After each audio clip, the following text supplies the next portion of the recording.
Ryan Habich, Watauga High School, breaking through to a state championship appearance, first time since 78, 1978. 1978. You've been doing this for a while, and it's kind of funny that the team you're playing for your first state championship game is Middle Creek, which kind of opened up and started Wayne County. You used to coach at Fuquay Arena before you went out to Boone. Um, just how weird is that you're playing Middle Creek, you break through, and you're kind of playing it seem kind of close to your roots. Yeah, very familiar of Middle Creek. It's been 13 years, actually 14 years since we played them last. But yeah, pretty special. Didn't live too far from Middle Creek High School. Sean Crocker was the head coach at Middle Creek, and we had a lot of battles back between Middle Creek and Fuquay Arena. So it's pretty special. I know they got a very talented team. Good coach. So, like I said, we know it's going to be a battle, but it's pretty special because you're playing a team that you're familiar with, even though you haven't played them in over a decade. Yeah. Has this all set in for you, everything that kind of comes with this being here? Or is it going to be maybe a little bit after the game you'll finally kind of be able to say, like, yeah, we did this, we got here, and it's really cool? I think it's going to be after the game. I let the kids and assistant coaches really enjoy the excitement of making the state championship game after what I tell people, I think we upset Northern Guilford, a big win for us. But let them celebrate the Western Championship. But when we come back Monday and we get back to practice, or if we're able to practice, because we got some weather in Boone, it's about focusing on task at hand, controlling the controllables, and we want the preparation. We want to eliminate the doubt. With our discipline, we want to eliminate excuses with our effort, and it's about the effort that we put in this week to put our team in a position to be successful.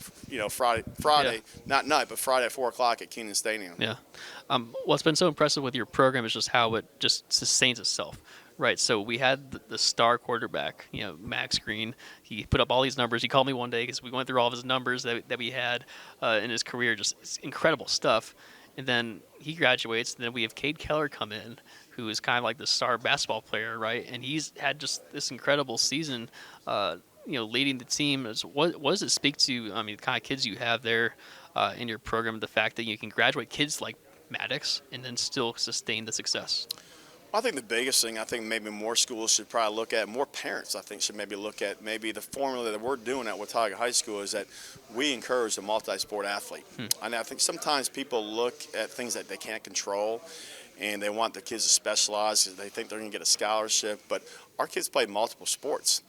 They play football, basketball, and baseball, or football, basketball, and track, or lacrosse. They play multiple sports. And we've had great success over the decade I've been at Watauga High School. And our players are very successful at the next level, too. You're looking at some players that are playing the ACC.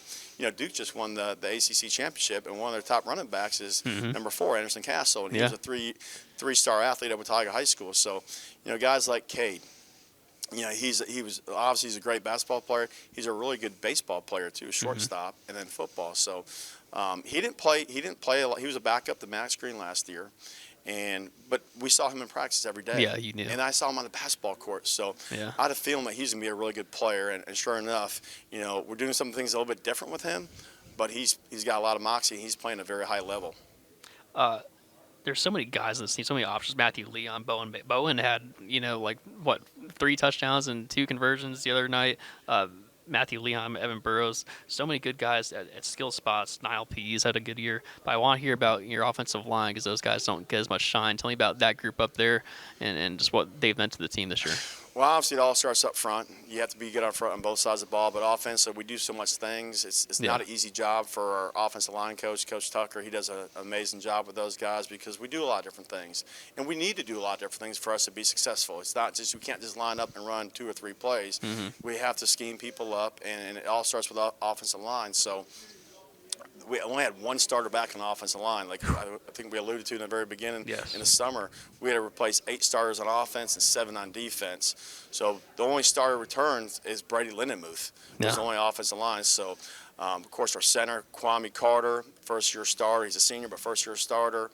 Coy Johnson's our right guard, first-year starter. Aiden Clemens, our left tackle, first-year starter.